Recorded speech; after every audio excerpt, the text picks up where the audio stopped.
Gente, vocês veem o que é um slide de uma professora de filosofia, só tem um monte de informação, né? Não tem uma figura, tem um monte de coisa escrita.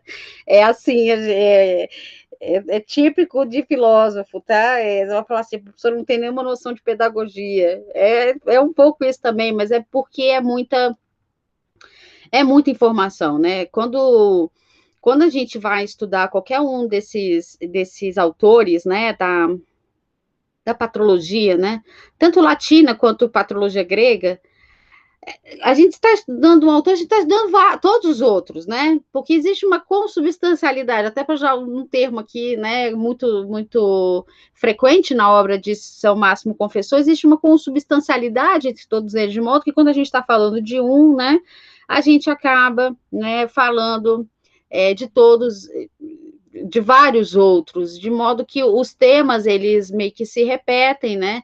Como eu falei para vocês, São Máximo, ele diz o seguinte, olha, eu não quero, ele diz assim, por favor, não quero falar nada, né, que, de certa maneira, não tenha sido dito já, né, pelos meus antecessores, eu realmente não tenho interesse de falar nada novo, porque Jesus Cristo já fez nova todas as coisas, e Jesus Cristo é que é a verdadeira novidade. Então, nenhum de nós, né? Sei que a gente tem essa tara por inovação, mas nenhum de nós é capaz de realmente fazer absolutamente nada novo, né? É Deus que faz novas todas as coisas, né? Quando uma pessoa vem ao mundo, né? Algo novo que surge no mundo, e a pessoa que veio ao mundo, ela veio pelas mãos de Deus, não? Ela é uma criatura. Então, a dificuldade que eu acabo tendo é pelo excesso de informação, não sei como botar isso nos slides, preciso falar tudo isso, e fica os slides desse tamanho, mas aí é o bom que eu acho que acaba ajudando vocês na hora de vocês lerem, estudarem, rememorar, né? Então, é alguma coisa que talvez, agora que na hora da aula, pedagogicamente, não tenha muita utilidade, mas na hora de você reler a aula, né? Estudar, aí você, vendo esse slide, você acaba que se lembra, né? De muitos dos temas. Eu falei para vocês que o importante, uma coisa assim bem interessante, no caso de São Máximo Confessor, é o tema da teoses, né? O tema da divinização. Eu até coloquei uma frase do Santo Atanásio em grego, né? Um dia desses, que Santo Atanásio ele diz isso, né? Que Deus fez homem para que a gente pudesse deificar, theopoietai, eu acho que é o verbo em grego. E o tema da divinização é um tema que vai ser muito recorrente na patrística grega. Se não me engano, esse termo teoses você não vai encontrar na patrologia latina, mas você vai encontrar em um autor latino, eu acho que o mestre Eckhart, né, que é um monge dominicano do século XIV, acho que ele chega a usar o termo teoses. E acreditem, né, o John Wesley, né, que é um teólogo da Reforma, ele também vai usar o termo teoses, né? Provavelmente vai ser, talvez, num sentido diferente do que a gente está dizendo aqui, porque a participação na liturgia, a participação cósmica, né, o centro de toda a teoses de São Máximo Confessor, o centro é o próprio Cristo, né, tem uma dimensão cristológica, e essa dimensão cristológica... Oi? Desculpa? Pode falar? Alguém quer falar, gente, alguma coisa? Boa noite. Não? Não? Então eu vou voltar. Então, essa dimensão cristológica, ela se manifesta, né, na mistagogia da igreja, no mistério da igreja, né? É como se o mistério de Cristo fosse o próprio mistério da igreja, né? E ali você vai ter a manifestação do Cristo, né, a teoses, a manifestação dos carismas, são manifestações diferenciadas, né, cada um de nós tem um carisma, cada um de nós tem um papel a desempenhar nessa mistagogia eclesiástica, né, nesse mistério divino que é a igreja, e isso se manifesta, né, justamente a partir, né, pelo Espírito Santo, né, na figura de Jesus Cristo. Então, como eu falei, nós somos remodelados, nos tornamos um outro Cristo, né? Existe o arquétipo perfeito que é o Cristo, nós nos tornamos o outro Cristo, mas a nossa personalidade, ela permanece, né, não existe uma aniquilação da personalidade, é por isso que tem um papel terapêutico muito interessante, porque não há uma restauração da própria personalidade, né, é como se o estado demoníaco, em que a maioria dos homens se encontra, né, fosse um estado de uma certa desagregação da personalidade, então há uma restauração da personalidade, uma restauração, né, do ser humano em toda essa dinâmica, de forma que o revelar, né, quando a gente tem essa revelação do divino em nós, né, dessa manifestação de Cristo em nós, a gente revela também a nossa face humana, né? Porque é como foi o modo como nós saímos, né? Das mãos de Deus, né? A nossa verdadeira natureza. Um tema interessante aqui para quem para quem pode ter já estudado um pouco da teologia latina, na teologia latina, por conta de uma influência de Santo Agostinho, existe uma certa antinomia, uma certa dificuldade com os termos natureza e graça, né? Que depois se perpetuou de forma muito intensa na Reforma, principalmente na obra de João Calvino. E aí vem, claro, Tomás de Aquino, ele tenta, né, superar esse problema, né, porque ele diz que a graça supõe a natureza, como se houvesse, né, uma espécie de colaboração entre a natureza e a graça, mas aqui no caso da patrologia grega, o que nós estamos querendo, na verdade, é recuperar a nossa natureza. A graça e a natureza são a mesma coisa, né? A nossa natureza está desfigurada. Então, nós temos que recuperar a nossa natureza, recuperar a nossa semelhança com Deus. A gente é a imagem e semelhança de Deus. Então, a gente permanece ainda imagem, né? Porque nós temos amor, né? Nós temos vontade, nós temos intelecto, né? Então, a imagem, ela continua existindo, mas nós perdemos a nossa semelhança. Então, o São Máximo Confessor fala na Cintura sobre o amor, né, que a ovelha perdida, né, naquela parábola, gente, da ovelha perdida, que Jesus Cristo, ele deixa 99 e vai buscar aquela que se perdeu, São Máximo Confessor diz, aquela que se perdeu é a humanidade, né, então, é como se todos os anjos, os querubins, os serafins, toda a ordem celestial fosse deixada de lado para poder ser resgatada a humanidade, né? Então, o resgate da humanidade, o resgate da nossa própria, da nossa natureza. A nossa natureza está desfigurada, né? Nós não somos seres humanos. Então, a descoberta dessa dimensão digamos assim, a partir dessa mistagogia da igreja, a partir do mistério da igreja, né, a descoberta disso faz com que a gente revele a nossa verdadeira face humana, o verdadeiro ser humano que nós somos, né, que todos nós somos, né. Deus viu que tudo era bom, então todos nós fomos feitos bons, e alguma coisa, né, está acontecendo, né, que nós estamos num estado de doença, de perdição, e a igreja se oferece justamente para ser um hospital, né, para ser um hospital espiritual, né, um manicômio, né, eu até digo, eu falo brincando, eu falo, ó, você acha que a igreja é um manicômio, só tem maluco, mas só tem maluco mesmo, é por isso que a gente está lá, que nós temos essa consciência, né, de que nós estamos doentes, que nós somos enfermos, e que a gente precisa nos submeter a essa psicoterapia. Uma coisa que é importante a gente ter em mente é que essa psicoterapia, ela possui 3 etapas, né? São Máximo Confessor vai falar disso, dessas etapas, não vai falar assim de forma direta, né? Mas vai dar a entender de que é disso que ele está se tratando nessas centúrias que a gente vai começar a ler na aula que vem. Essas 3 etapas, gente, tá? É a etapa da purificação, onde existe a catarse. Então, é aquele momento em que você chora, vocês já passaram por isso, o dom das lágrimas, né? De que você se sente um perdido, você se sente alguém que merece o inferno, você se sente um condenado, né? Uma certa anomalia da natureza, você chora, você sofre, você passa por essa purificação, né? Então, esse primeiro momento é esse momento catártico, que é a purificação.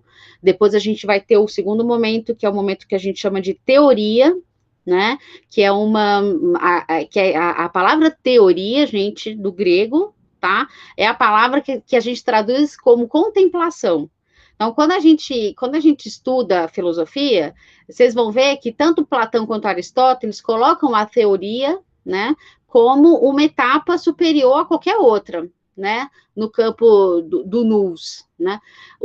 A contemplação, como Platão e Aristóteles está pensando, é a contemplação natural, né? É o fato de que você se espanta, né, com as coisas, que as coisas obedecem uma certa lógica, que elas têm uma certa beleza, que elas têm uma certa ordem, que as coisas existem, que as coisas são, esse espanto natural que nós temos. Isso é a contemplação, a teoria num nível natural.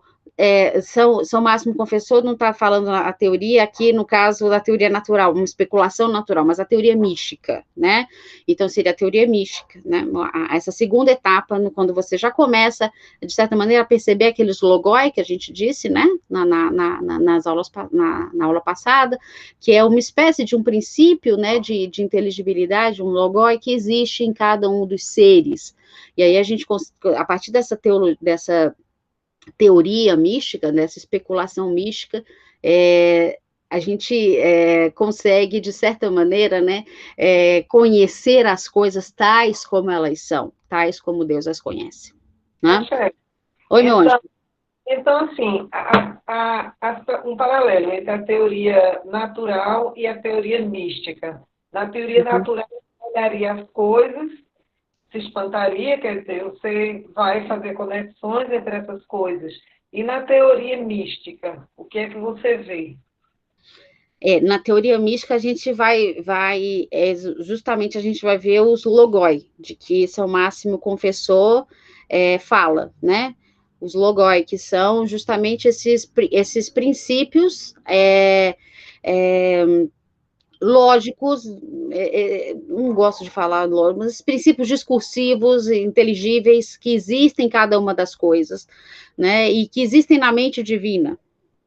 A teoria mística, você verá as coisas tais como Deus a vê. Não, qual que seria a diferença? Na verdade, porque os gregos, os filósofos gregos, eles não tinham essa compreensão, né, que depois os cristãos gregos terão, de que existe um Deus criador, que é sumamente inteligente, que criou o mundo, né, a partir do nada, e criou o mundo com um propósito. Tanto Platão quanto Aristóteles, Platão, né, vai falar de um demiurgo, de um Deus criador, mas Aristóteles vai achar que a matéria é eterna, né, que não houve uma criação do mundo, mas pode ter um Deus, né, que pode ser o ato puro ali, né, que está num repouso absoluto e que é o telos de todas as coisas, né, tudo se move, né, a partir dele e em direção a ele. Eles têm já uma concepção de Deus como um certo princípio supremo, um sumo bem, mas não na dimensão criadora, que é a dimensão cristã, né? Eu sempre falo assim, quando você entende que você é uma criatura, tudo muda, né? A grande revolta, tá? Que a gente vê hoje em dia desses movimentos ateístas, desses movimentos niilistas, desses movimentos que, de certa maneira, odeiam o cristianismo, né? Que eles inventam um movimento para poder odiar o cristianismo. No fundo, tudo isso, né, é uma revolta contra o aspecto de criatura que você é. Então, assim, os gregos não poderiam chegar nessa teoria mística se eles não soubessem, sem a revelação de que Deus é criador. Deus é criador, Deus criou o mundo. Né? Então, não teria como os gregos chegarem à teoria mística, porque eles não tiveram essa revelação. Então, digamos, os gregos eles conseguiram o máximo possível, eu diria até isso, de Buda, de certa maneira, né? Eles chegaram ao máximo que possível com as ferramentas que eles tinham, mas eles não tinham a revelação, eles não tinham o universal concreto, eles não tinham Jesus Cristo, eles não tinham o arquétipo concreto ali, manifesto, né, na frente deles, eles não tinham a verdade encarnada, né, eles não tinham isso, não tinha, eles continuaram naquele drama entre a transcendência e a imanência, que é o drama que existe na filosofia, né, e que só o cristianismo resolve. Só o cristianismo resolve a antinomia entre imanência e transcendência, e é só a mistagogia da igreja, é só o mistério da igreja que resolve essa antinomia. A filosofia grega nasce como uma teologia natural, ou seja, uma tentativa de você explicar as coisas a partir de princípios, né, arquetípicos, que seriam o fundamento de todas as coisas, então seriam princípios, né, e o mundo está povoado de deuses, tá, eles falavam, ela vai caminhando para uma visão cada vez mais transcendente das coisas. Por quê? Porque eles vão percebendo que a natureza por si só não é autoexplicativa, que precisa de algum princípio inteligível que esteja para além desse princípio sensível. Eu não sei se está muito confuso da maneira que eu estou falando. Você tem que dar Oi? Dá um salto na visão, né? Oi? Dá um salto na visão. A visão inteligente, a transcendência é um salto, porque diz o seguinte, olha, o princípio de inteligibilidade das coisas mesmas, ou seja, que é o que a gente vai chamar o mundo das ideias de Platão, o princípio de inteligibilidade das coisas mesmas não pode advir dessas coisas mesmas. Por quê? Porque esse princípio de inteligibilidade é eterno, é imutável, e as coisas mudam. Então, assim, como é que eu posso...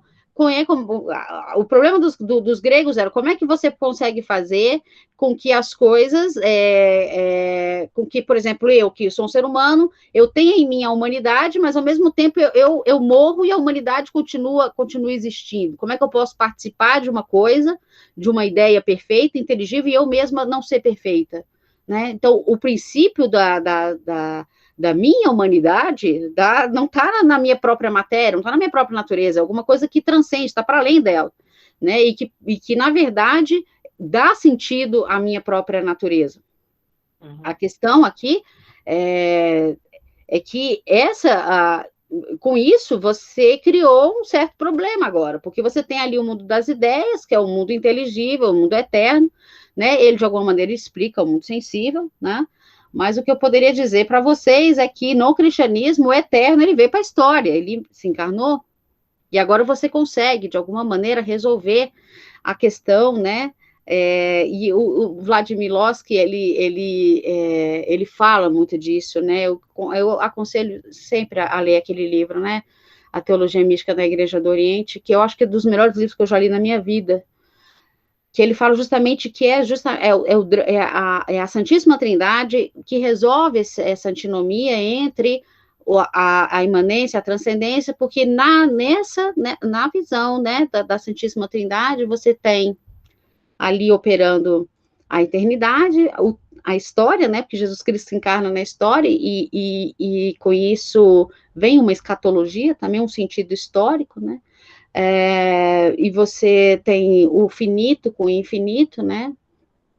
Você tem o divino e o humano ali. Então, é importante a gente ter isso em mente, né?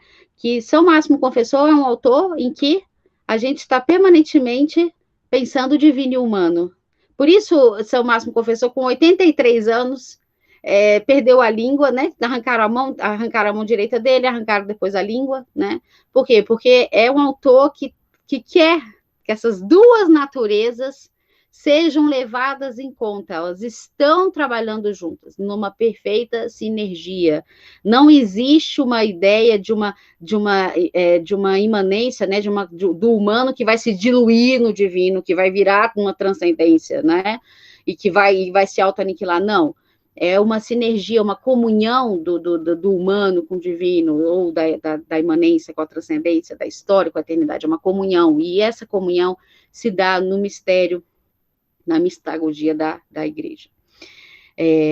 Espero que não tenha ficado muito confuso, mas, assim, é para vocês entenderem como o cristianismo é, assim, muito, assim, é uma coisa, assim, muito profunda, assim, é muito profunda. Então, quando surgiram, né, esses primeiros pensadores, né, da patrologia grega, de certa maneira, por que eles estavam ali fazendo filosofia, falando de alguns aspectos filosóficos e usando termos filosóficos? Porque o cristianismo tinha resolvido problemas filosóficos também, né?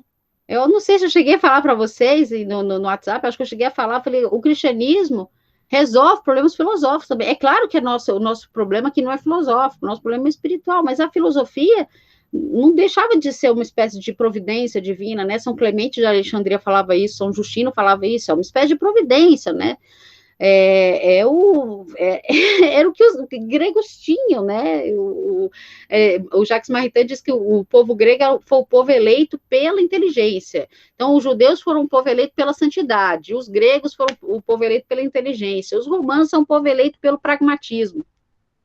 Até essa visão que eu dei para vocês, até isso está em São Máximo Confessor. São Máximo Confessor vai dizer o que é o elemento grego, o que é o elemento judeu, o que é o elemento romano, ali operando, né? Justamente nessa visão mais mistagógica. Então, eu gosto de mostrar para os meus alunos, né? Quando eu vou dar aula de filosofia, eu falo, olha, eu sei que, porque lá eu estou conversando com alunos que,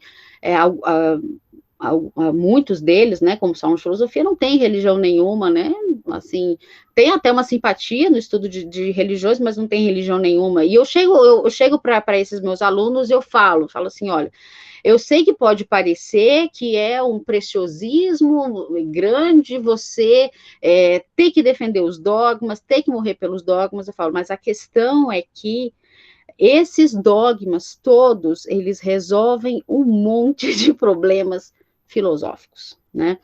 E uma vez que as pessoas não aceitam essa solução, os problemas ficam irresolvíveis, eles ficam. A gente, atualmente, a tendência, né, é uma tendência totalmente imanentista, naturalista, vamos resolver, a gente consegue resolver tudo por meio da ciência, né, por meio de causas naturais, não há transcendência, não há possibilidade de você ter uma vida após essa vida, vamos se concentrar no que a gente tem aqui agora, e pronto, quer dizer, é simplesmente o quê? Você está apostando todas as fichas, né, numa possibilidade imanente, assim, as coisas se resolvem apenas por uma via imanente. Você está, de certa maneira, além de você estar abafando um desejo humano, que é um desejo de você vencer a si mesmo, de você se deificar, né? Que é a teose, de você estar unido ao divino. Além de você cometer esse grande crime, que isso é um crime que você faz contra o ser humano, né? Você não resolve um monte de coisas. Por quê? Porque a ciência não consegue resolver um monte de coisas, né? Ela pode, obviamente, que ela pode trazer muito, muito progresso, mas ela parte de uma noção de natureza, que é uma natureza que está ligada aos sentidos. ela não tendo essa teoria, essa visão dos logoi, ela não tem a visão objetiva das coisas, né? Ela tem uma visão que ela consegue objetivar né, as coisas, né, fazer dessas coisas objetos científicos, né, a partir de algumas categorias de pensamento, né, categorias a priori, como Kant diz, mas ela não consegue ter a compreensão absolutamente objetiva das coisas, né? Tanto que a gente pode perceber que existem muitas teorias que ficam convivendo entre si e que, em certos aspectos, são apenas especulações naturais, não é muito diferente do que aconteceu com os gregos, só que são, às vezes, mais sofisticados, porque você tem muito mais aparelhos, e você tem um arsenal ali que, de alguma maneira, dá um sustentáculo, certo? Mas eu não sei se eu consegui responder, Giane, a questão, mas essa teoria mística, ela é uma visão em que vai haver essa comunhão, né, da transcendência com a imanência. Então, ela não é uma pura imanência, não é simplesmente uma compreensão da natureza, mas alguma coisa que dá um sentido, que dá um sentido para além da natureza, né, e que explica a natureza. Por que para além da natureza? Porque se a natureza ela é algo criado, ela conhecer a natureza é, de certa maneira, conhecer o Criador da natureza também. Não tem como eu conhecer a natureza se eu não conhecer o Criador da natureza. Então, a teoria mística me possibilita isso. Não sei se deu para entender, gente. Está muito confuso?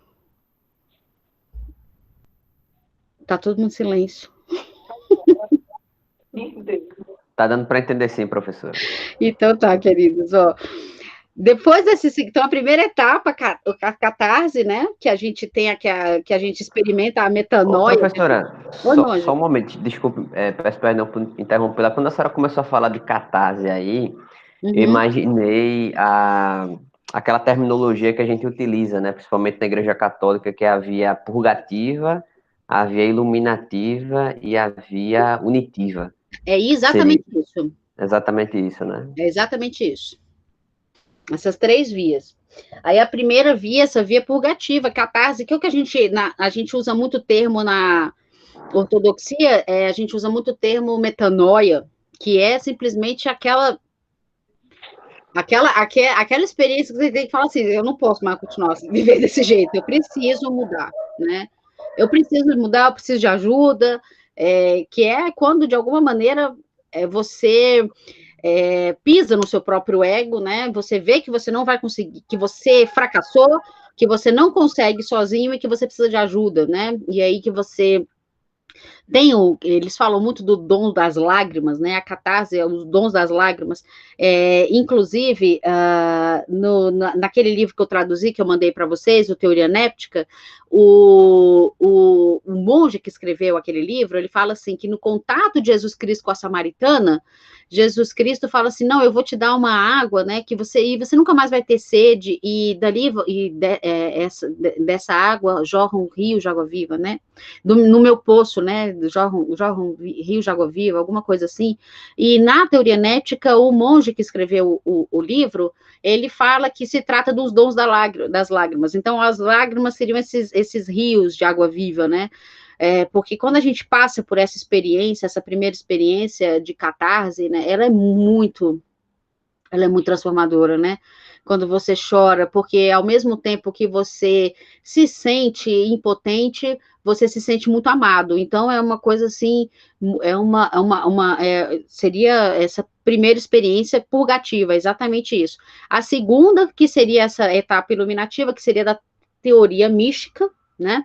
E o São Máximo Confessor vai falar disso também, dessa teoria mística, que é quando você consegue chegar a esses logoi, quando você consegue compreender o princípio das coisas a partir também do seu Criador, porque como que eu posso entender a natureza se eu não conheço o Criador da natureza? Não tem, gente, não tem, pelo amor de Deus, isso é uma coisa que não tem como entender. Que as pessoas, elas tenham chegado a esse nível de burrice, de não entender que eu não posso compreender, por exemplo, eu não posso compreender o funcionamento de uma máquina se eu não entender mais ou menos qual era as intenções, né, do engenheiro a fazer, para fazer aquela máquina, por que ele se serviu de determinados instrumentos e não de outros, são informações que, assim, eu posso entender o mecanismo de uma máquina sem ter essas informações, eu posso até entender isso, posso entender, o problema é que a natureza não é um mecanismo, né, a natureza não é uma máquina, né, então, chegamos a um nível de reducionismo grande com a modernidade. E a terceira etapa, o termo que o Marcos usou, via unitiva, que é exatamente isso, que seria a teoses, porque a teoses é a participação na vida divina, então a participação na vida da Trindade, né, e seria, né, então, essa consumação desse mistério cósmico da igreja, né, que a igreja, ela consegue ser essa realidade, ela é essa realidade teândrica, né, que é uma realidade divina e humana, né, então seria mais ou menos pela nossa consubstancialidade, né, pelo fato de sermos irmãos, né, esse é um processo que, de alguma maneira, mesmo que afete, que mude alguma coisa em mim, muda as pessoas ao meu redor, muda os meus irmãos, né, muda todo mundo. Então, é alguma coisa assim que eu não estou simplesmente aqui tentando salvar a minha pele, né, é alguma coisa que tem um caráter mais, assim, coletivo, né, digamos assim, tá? Bom, então seriam essas três etapas, que seriam as etapas necessárias para a gente compreender, né, o caminho da vida cristã. O que a gente busca é exatamente isso, né? Acredito que todos nós aqui, como somos cristãos, passamos já pela primeira etapa, né? E a gente está tentando chegar à segunda e a gente está tentando chegar à terceira, né? E talvez nessa vida não consigamos chegar à terceira, mas, né, a gente luta, né? A gente luta exatamente por isso, certo? Bom, o tema da divinização, né, eu coloquei aqui algumas citações, e aí depois eu peço para vocês verem em casa, né, essas citações, eu tirei do livro do Jean Lachey, não sei se é Jean-Jacques, agora já... Jean-Claude Lachey. Exatamente. Do Lachey, o nome do livro é La Divinisation, La Divinização dans le Máximo Confesseur. Eu acho que é isso, eu acho que é esse o título, tá? Mas é um livro que está em francês, e nesse livro ele apresenta aqui algumas passagens das escrituras para a gente entender, na verdade, o que seria essa visão da teoses. Por que eu estou dizendo isso? Por que é importante a gente ter essas citações das escrituras? Porque, na verdade, gente, como eu disse para vocês, a teoses não é um conceito cristão. É como se eu dissesse assim para vocês, olha, gente, é como se os cristãos estivessem dizendo assim, ó, a teoses que vocês buscam, vocês nunca vão conseguir, porque a teoses é exatamente isso. A teoses, ela só é possível mediante, né, o próprio Deus homem, né? Sem a mediação do Deus homem, é impossível que o homem se deifique, né?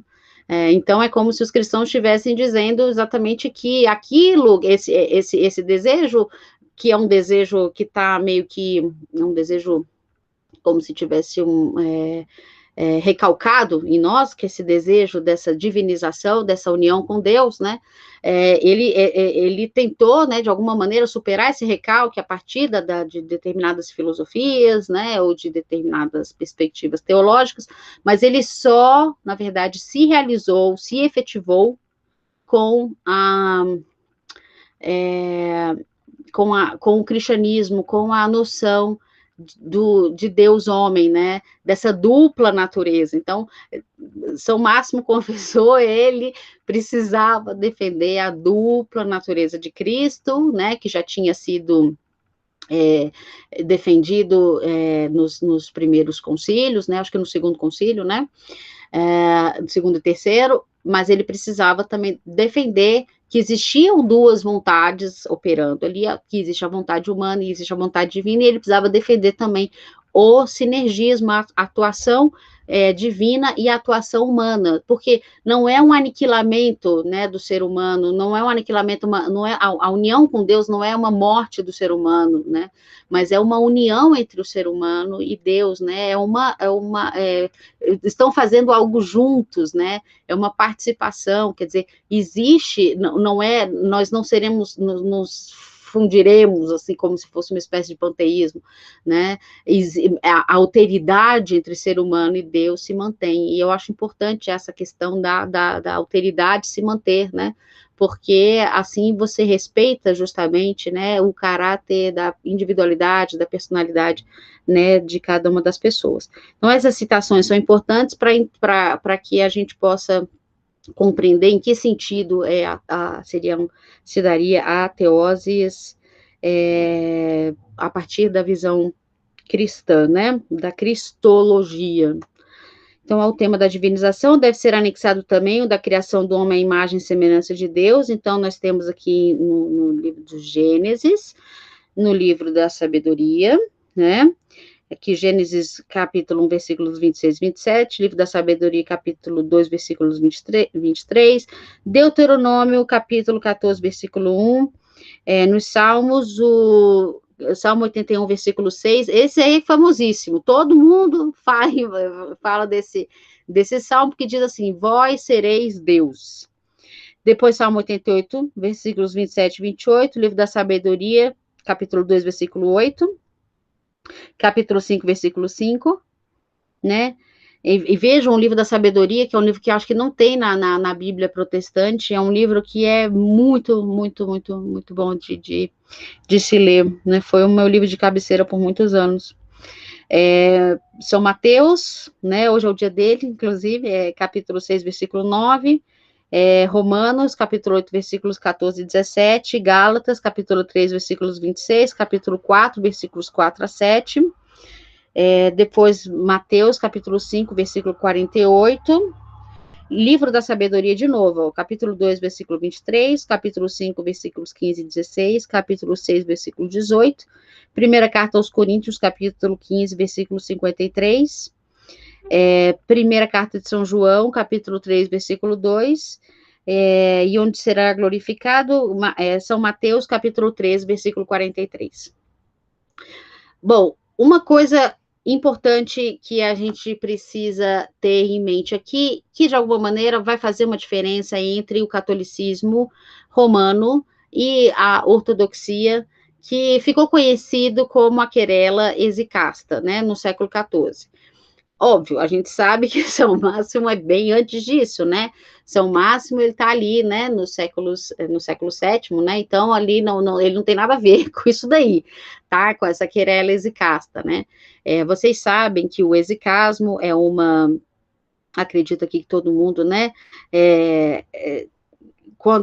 Eu não sei, né? Mas eu acredito que todos nós que estamos aqui temos um certo interesse no exicasmo, né? Que é uma prática, né, de vigilância, de oração constante, né, de você realmente tentar morrer para os sentidos, né, se fechar no seu quarto, se fechar no seu quarto, na verdade, é você se fechar ali no seu coração e tentar manter uma vigilância, né, uma vigilância plena, sempre pedindo a Jesus Cristo que tenha piedade de nós pecadores, porque essa é a única verdade, de fato, que a gente tem, né, é que nós somos pecadores. Eu não posso dizer que os outros são pecadores, porque eu não conheço o coração deles, eu não sei, eu posso ver alguns efeitos das ações deles, mas realmente eu não posso dizer nada de ninguém, mas de mim eu posso dizer, eu sei que sou pecadora, né, não é algo que eu tenha dúvida, e isso é uma verdade, né, então a gente permanentemente diz isso. Por que eu estou citando o exicasmo, então, aqui, né? Se a questão São Máximo, a questão do exicasmo é bem posterior a São Máximo. É porque existe um santo, né? Que nós, ortodoxos, a gente venera muito esse santo. Esse santo, ele não era, foi muito desconsiderado, né? Pelo catolicismo romano, mas eu acredito que hoje tem uma abertura maior a ele, que é São Gregório Palamas, ou Gregório Palamas, eu nunca sei como fala. E São Gregório Palamas, tem o primeiro vídeo que eu fiz lá no YouTube, eu fiz esse vídeo para um amigo meu que é católico, para poder explicar para ele a diferença entre a mística ortodoxa e a mística católica. Então, o primeiro vídeo que eu fiz, todos os vídeos que eu fiz no Atonita, era explicando para esse meu amigo católico essas coisas. Por que eu fiz vídeo? Porque eu falava assim, bom, aí você vai vendo mais de uma vez para ficar mais claro, né, quais são as diferenças. Mas por que eu estou dizendo isso? Porque São Gregório Palamas, ele vai partir da ideia, né, eu explico isso no primeiro vídeo que tem lá no canal, que existe, que a gente conhece Deus, não Deus em si é incognoscível, porque Deus é transcendente. Não posso conhecer algo que é absolutamente transcendente, que é o absolutamente outro. Não vou conhecer, não tem como. Eu não posso conhecer a essência, né, de Deus. Eu não posso nem conhecer a essência de você, gente. Imagina a de Deus, né? Então não tem como eu conhecer a essência divina, mas Deus né? E aí nisso, claro, né, gera-se um problema de um certo agnosticismo, né? Bom, então como é que você não pode conhecer Deus? Então você pode cair no agnosticismo, dizer então que a gente não sabe nada de Deus e não se pode falar nada de Deus, então é melhor nem se relacionar com Deus, porque a gente não sabe quem ele é, não sabemos nada, então é melhor a gente, cada um na sua. Bom, obviamente que a solução não é essa. A solução, né, que é uma solução que já se encontra em outros pais da igreja, e aí eu vou tentar mostrar isso, é a solução de que existe uma diferença entre conhecer Deus na sua essência e pelas suas energias. O que é energia, gente? Energia é um termo aristotélico, tá? Que é um termo que não foi explorado, não tem termo aristotélico que não foi devidamente explorado pelos autores latinos, né?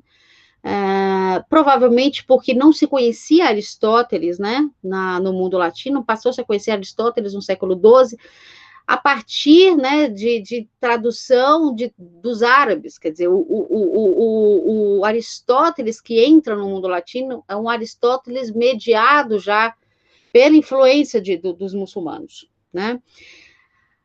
Esse conceito de energia, em Aristóteles, é um conceito que está muito ligado a uma ideia de efetividade, né? Então, eu conheço Deus não por aquilo que existe em potência. O que é algo em potência para os gregos? É alguma coisa que está em movimento e que a gente não sabe como é que vai se efetivar. Não, as energias de Deus, elas são, mesmo que possa pressupor um movimento, elas já são absolutamente efetivas, elas são plenas, perfeitas, e são energias incriadas, porque Deus não é, né? A diferença entre Deus e o homem é a diferença entre o criado e o incriado, essa é a terminologia que se usa, né, no cristianismo oriental, né? Criado e incriado. Então, a gente se faz conhecer Deus pelas suas energias, por essas efetividades, né? Por essas energias, né, incriadas. É assim que nós chegamos a conhecer Deus, é assim que nós o amamos, é assim que nós o queremos cada vez mais, porque quanto mais a gente vai tendo contato com essas energias incriadas, quanto mais a gente se aproxima, mais a gente quer Deus. E essa é a grande solução para qualquer problema humano, né? Quando você só quer Deus mais que tudo, né? Porque quando você quer Deus mais que tudo, você ama os outros também, porque eles são criaturas de Deus. Então não há nenhum tipo de problema, né? Você não fica querendo Deus e odeia os seres humanos, não. Você ama Deus e você ama as suas criaturas, né? É isso que. Oi, meu anjo. Essas energias incriadas, aí você disse que elas são efetivas. Elas se efetivam assim, no concreto. Eu estou querendo voltar à primeira fase. Então, como é que a gente percebe essas energias? Como é que elas chegam até nós? Olha, um efeito das energias incriadas de Deus, um efeito assim que tira e queda, são os dons das lágrimas, né? Sim. Né? Isso é um efeito assim que assim não tem como fugir. Eu acredito que todo mundo aqui também já passou por isso, né? É muito bom, né? Quando a gente lê esse livro da teoria néptica, ele fala Então, Jane, aí nessas horas, quando você faz esse tipo de pergunta, eu me sinto picareta, porque eu falo assim, gente, de tudo isso eu experimentei os dons das lágrimas, experimentei muitas vezes mesmo. Já tive experiência assim com dons das lágrimas que eu fiquei, que eu chorei assim da minha roupa ficar toda molhada, assim, e não parava de chorar. Então, foi a experiência que eu tive, né? E aí eu não posso falar outras, mas nesse livro da teoria néptica, porque tudo isso que a gente está falando não faz sentido se a gente não tiver vida de oração, né? Se a gente realmente não tiver essa relação com a Santíssima Trindade por meio da igreja, né? Fica tudo muito assim, fica tudo muito caótico, né? Na nossa percepção. Esse autor é um monge, né? Ele fala que existe, ele fala que existe um tipo de oração, né? Que é uma oração que é a oração do coração, mas que ele diz assim que é uma oração que você faz com tanta intensidade, com tanta força que ela gera uma certa dor no coração e uma certa doçura na língua. E eles falam que existe de fato essa doçura, como se fosse um mel, né? Eu acredito que isso possa ser um efeito dessas energias incriadas de Deus. O que eu acho muito boa da tua pergunta é que essas energias, elas não são simplesmente coisas assim abstratas, né? Não são uma espécie assim de alegria que eu sinto quando eu consigo fazer uma racionalização de determinados acontecimentos. Não, a sua pergunta é ótima porque realmente ela tem efeitos visíveis, efeitos concretos. Eu posso te dizer só dessa que eu te falei, que é dos Dons das Lágrimas, mas na literatura... Santa Teresa d'Ávila, uma experiência que ela tem que ela como se ela fosse ferida. Não sei se você já viu o filme. Essa daí eu até li bastante Teresa d'Ávila, mas não me lembro dessa, porque eu lembro muito assim dos êxtases dela, né? Mas na literatura ortodoxa, eles falam, tá? Que um efeito visível das energias incriadas de Deus foi a experiência de Moisés. Porque Moisés, quando desceu ali do monte, ele estava num semblante glorioso, ele estava envolto em uma luz, que é o que os ortodoxos chamam de luz tabórica, que é a experiência da taborização, da transfiguração, né? Então, essa assim, que o seu corpo, e São Gregório Palamas, ele insiste exatamente nisso, que a experiência das energias incriadas de Deus transformam o teu próprio corpo. Você assume um corpo diferente. Um semblante diferente, você emana uma certa luz. Agora, quem passou por isso, né? Tem que ser muito santo. Mas aí o efeito... Mas a pergunta é muito boa, porque ela mostra muito a dimensão do cristianismo oriental, do cristianismo ortodoxo, que é uma dimensão muito da experiência humana. Então, por isso eu estou dizendo, se a gente vai lendo esses autores aqui, e a gente não tem uma vida, assim, de oração, né, assim, fica parecendo uma filosofia como o neoplatonismo, e você não consegue ver muita razão para que se empenhar naquilo ali, né? Então, realmente, você tem que ter tido essa experiência, né? Porque você tem porque você entra numa dimensão espiritual, até entra muito naquela pergunta que o Iago tinha feito sobre como diferenciar, por exemplo, essa terapia, né, das paixões que a gente encontra em Evagro Pontico, como é que a gente pode diferenciar do estoicismo, se ambos estão falando de apatia, né? Olha, o estoicismo, ele acredita que quando você conhece o vetor de uma determinada paixão, entende a razão daquela paixão, né, a causa daquela paixão, meio que você consegue ir se curando dela, né? E isso não é muito diferente do que acontece em Evagro Pontico. A questão é que existem causas sobrenaturais. Então, quando a gente entra nesse universo, a gente entra num universo sobrenatural, né? Em que o natural é sobrenatural. Não gosto de usar o termo sobrenatural, tá? Não vou usar o termo. Eu vou usar o termo o universo das coisas visíveis e invisíveis. Nós estamos, a natureza, Deus criou coisas visíveis e invisíveis. Então, nós estamos numa dimensão do visível e do invisível, né?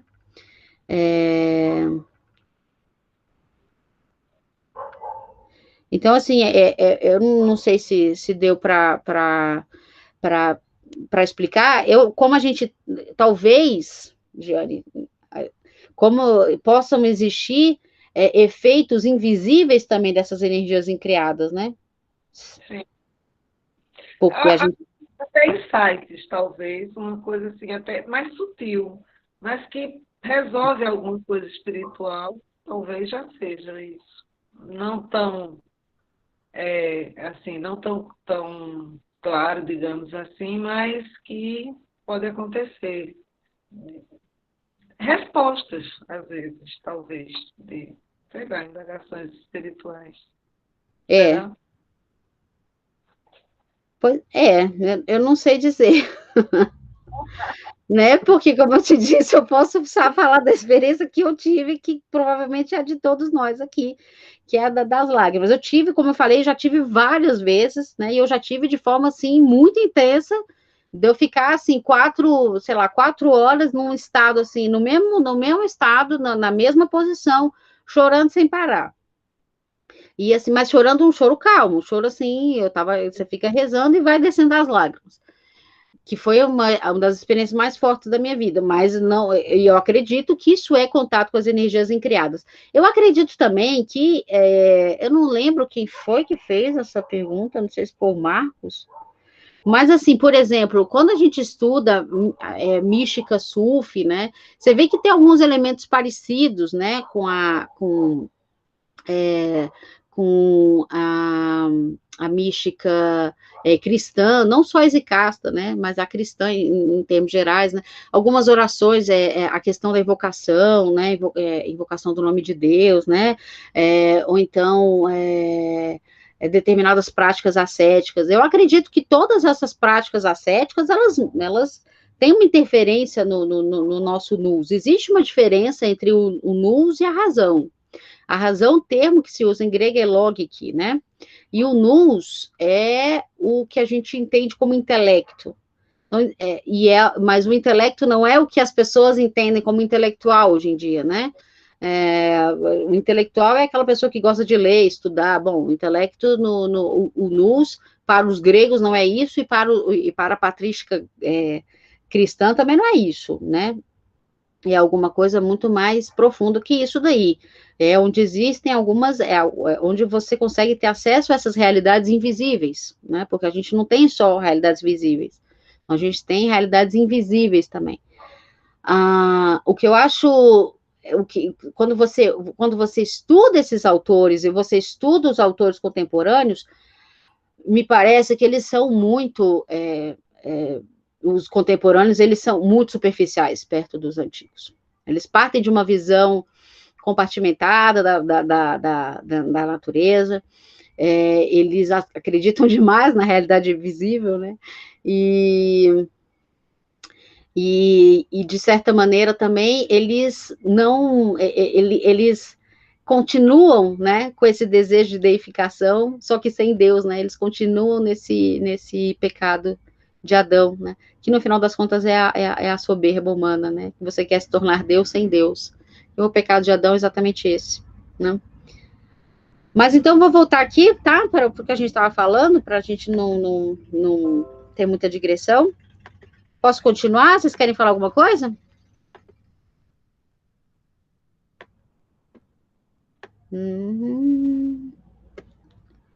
Ok, então, vou continuar aqui. Então, no centro da concepção cristã da divinização está o fato da encarnação do Verbo, o Filho de Deus, a quem tudo está subordinado, segundo uma fórmula usada pela maioria dos padres gregos, como Irineu de Lyon, né? Deus se fez homem para que o homem se tornasse Deus, o que significa que a deificação do homem é a razão de ser o propósito último da encarnação, mas também a encarnação que torna a divinização possível. Eu acho muito lindo que a gente esteja falando justamente do dogma da encarnação, que é o que a gente vai celebrar, né, no Natal, que é o que torna possível, né, a deificação, porque Deus se fez homem, para que o homem se fizesse Deus, né? Mas o homem se faz Deus apenas com Deus, né? Você imagina só a desgraça que não pode ser um homem que queira ser Deus, né? Sendo egoísta, sendo mal, né, sendo voltado para... Você imagina que tragédia não é isso, né? E é a tragédia que a gente vive, a gente tem vários homens muito maus, com muitos poderes, né? Muito ricos, com muitos poderes, né? E com uma capacidade de manipulação muito grande. Então, veja que Deus não permite a deificação do homem sem ele, porque isso seria a grande tragédia, né, da humanidade, certo?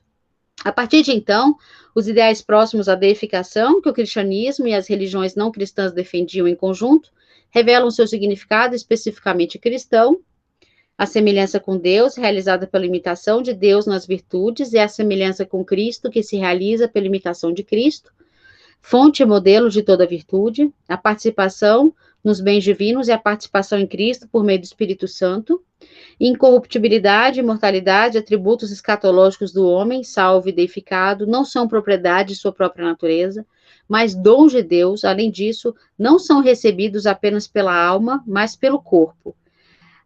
E aquele, pela graça de Cristo, que encarnou, né, superou a corrupção e a morte e ressuscitou dos mortos, permitindo que todos os homens participassem dos benefícios de sua economia salvadora. Então, o termo economia é um termo muito presente em São Máximo Confessor e na teologia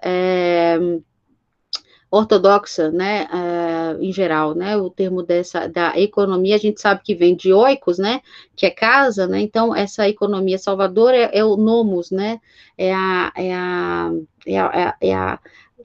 digamos assim, é uma espécie, né, de organização, né, dessa organização para com vistas, né, a salvação, né, essa administração divina com vistas à salvação dos homens. Então, pensar que tudo que Deus quer é a nossa salvação, né, que coisa linda. Por um lado, o homem é incapaz de realizar sua deificação por si mesmo, isso excede sua própria força, porque o homem não pode conceder a si mesmo um estado que está além de sua natureza, tá?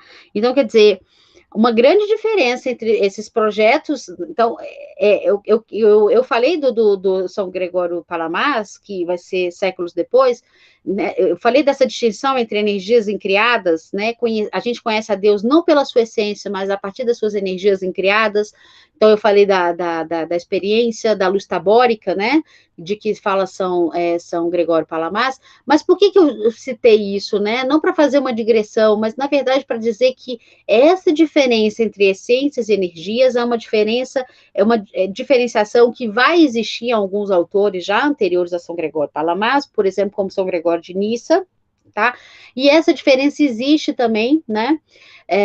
De certa forma, de uma forma mais sutil na obra de São Dionísio, mas de uma forma mais concreta na obra de São Máximo Confessor, tá? Então, eu só achei importante enfatizar isso, que essa distinção entre essências e energias não é uma invenção de São Gregório Palamas, porque ela, de certo modo, essa distinção sempre vai ser útil para a gente, quando a gente tiver lidando com esses autores da patrologia grega, né? Principalmente um autor como Máximo Confessor. São Máximo Confessor, ele tenta fazer uma grande síntese dos grandes temas desses seus predecessores, né? E ele diz, eu não quero falar nada de novo, né? Então, você vê que ele teve uma grande influência de Orígenes, mas ele, de certa maneira, também supera Orígenes, né? Faz as suas críticas a Orígenes, né? Então, como também vai ter uma influência aí de Evagrio Pontico, né? Como vai ter uma influência, obviamente, né? De São Gregório de Nissa, de São Dionísio, mas ele vai ser um autor de uma grande síntese. Então, eu só quis falar dessa distinção entre essências e energias, porque é uma distinção que eu considero muito importante para quem quer entender um pouco da teologia mística ortodoxa, né? E para entender também que, de certa maneira, em São Máximo Confessor, né, todo esse nosso avanço, a partir todo nosso avanço, né, a partir do nous, da compreensão, né, das realidades noéticas, não deixa de ser um avanço também na participação, né, dessas energias incriadas também.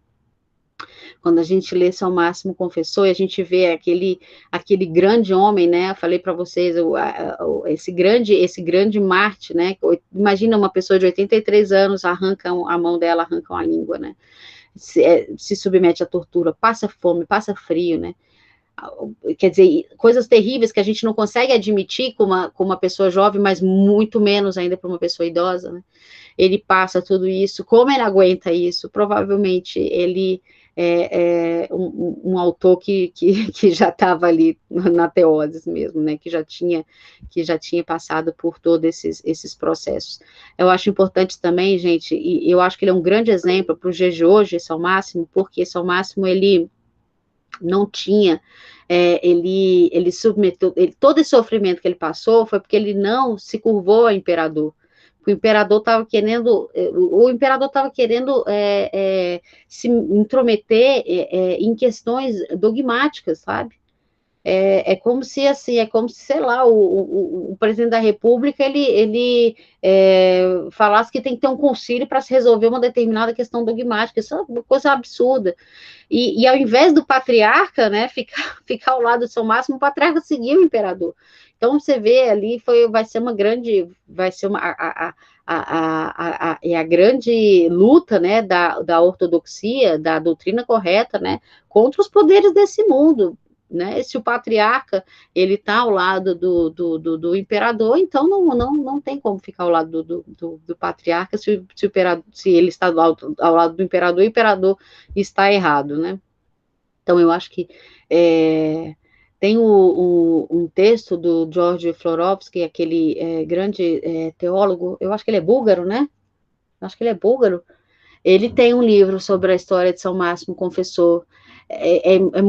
O que é muito lindo da gente estudar esses santos, né, é que eles têm uma vida que expressa, né, a grandeza dos seus ensinamentos.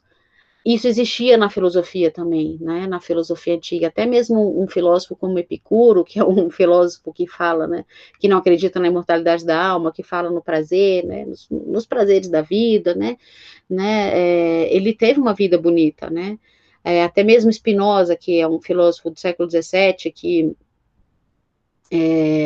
foi o primeiro grande homem secular da história, né? Você olha a vida de Spinoza, é uma vida bonita. Hoje em dia, você pega assim, os filósofos, eles têm a vida toda errada, né?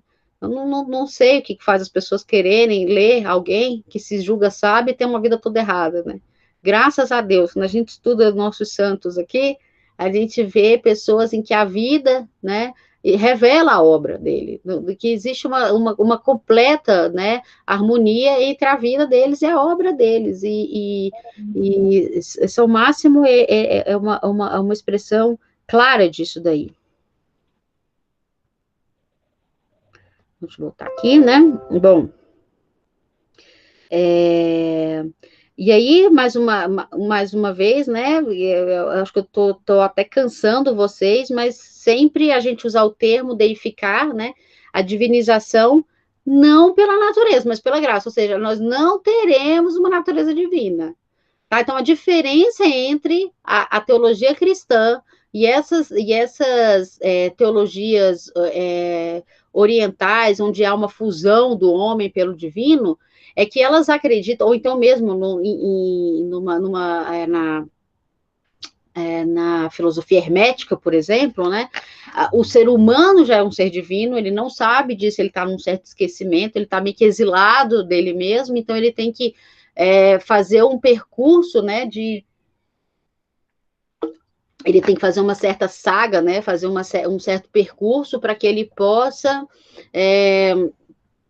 redescobrir a sua natureza, né, e ao descobrir, não, e ao descobrir essa natureza, ele sai desse mar de esquecimento, entende que ele é um ser divino, né, e aí ele pode se realizar e fazer, né, e ser quem ele é.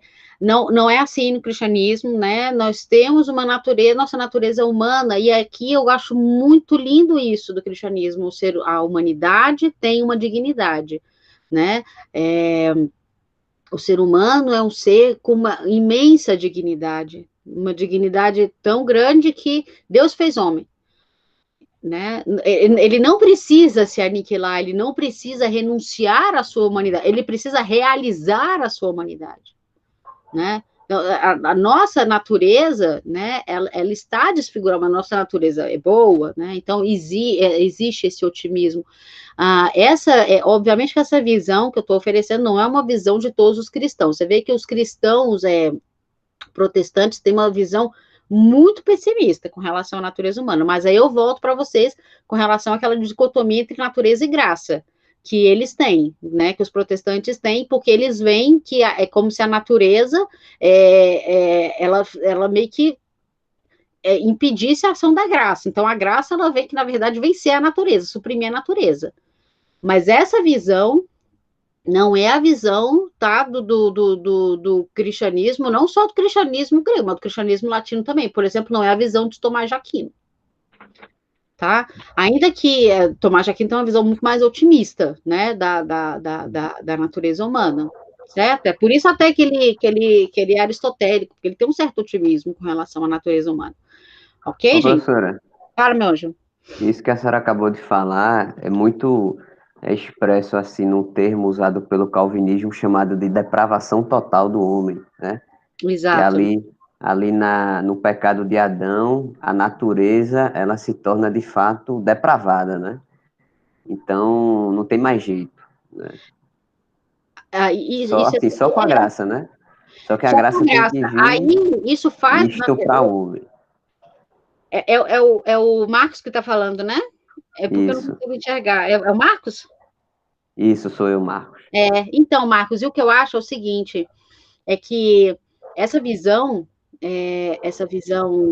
pessimista, ela me parece muito, muito com o gnosticismo, que foi uma heresia, que sempre foi combatida pelos cristãos, e até hoje existe. O gnosticismo não desapareceu, ele tá muito bem representado em boa parte da filosofia moderna, né? Por exemplo, Schopenhauer. Por quê, né? Por que me parece muito com o gnosticismo? Porque é justamente uma visão absolutamente pessimista com relação ao ser, né?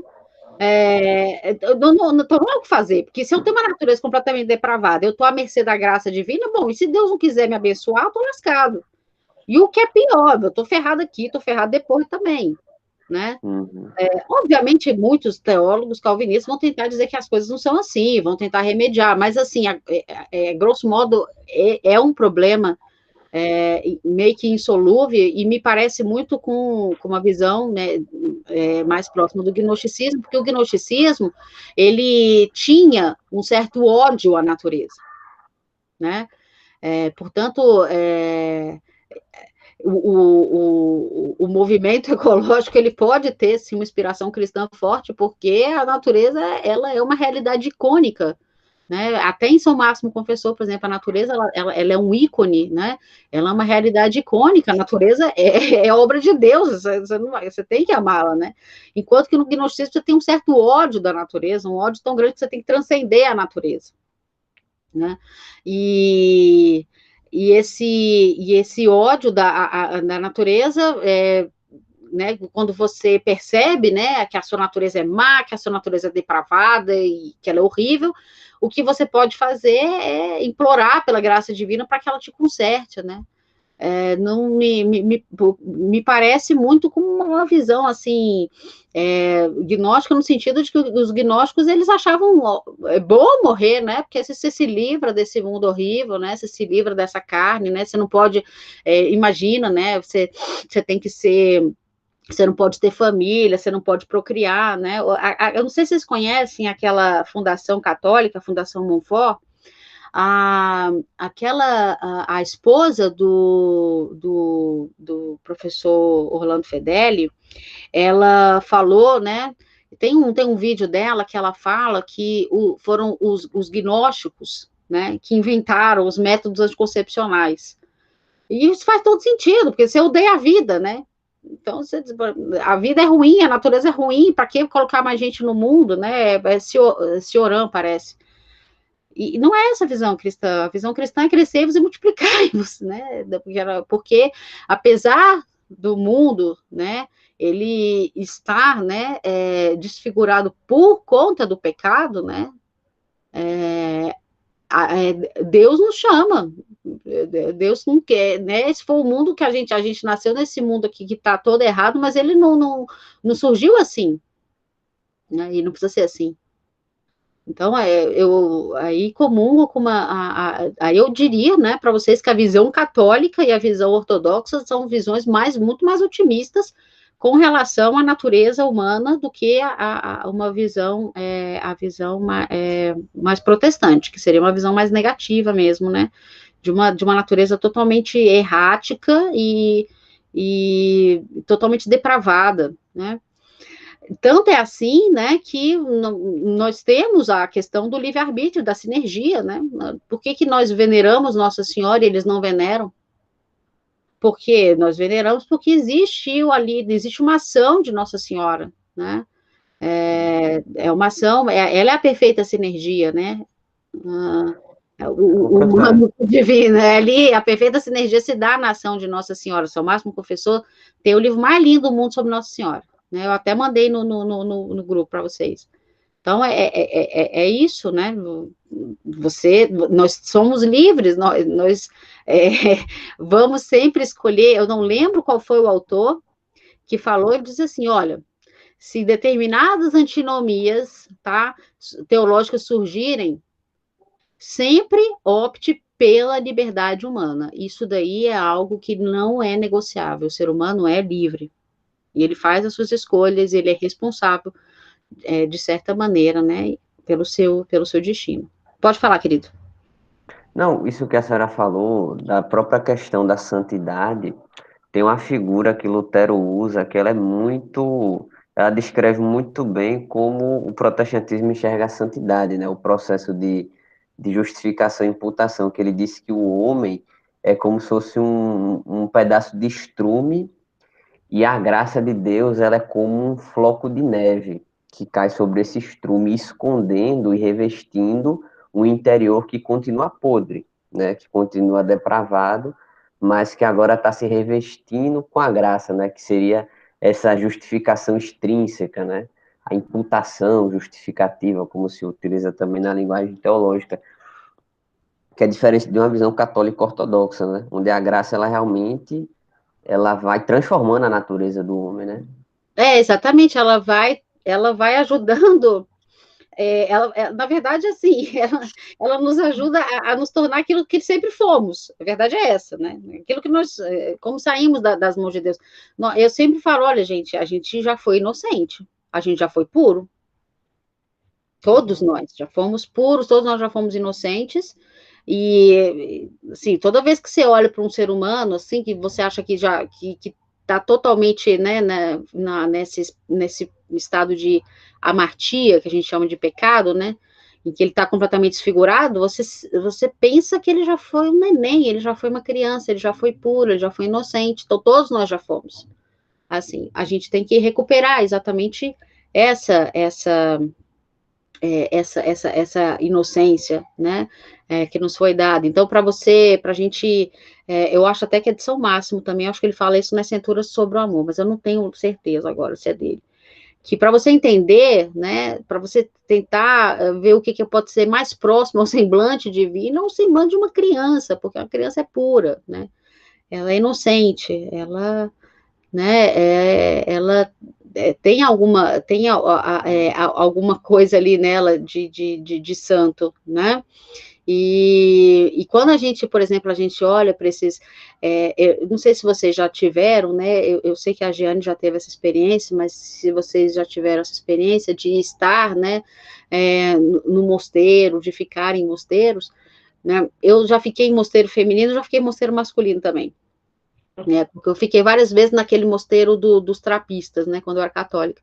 E você vê homens ali que são velhinhos, mas que têm uma carinha de criança. Eles são, porque eles são puros, eles têm um semblante de criança, eles estão velhinhos, né? Alguns, assim, totalmente corcundas, né? Não conseguem nem andar direito, mas ele tem aquele semblante de criança, eles estão puros. Provavelmente eles estão, já, isso é um efeito das energias incriadas de Deus. Você queria falar, querida?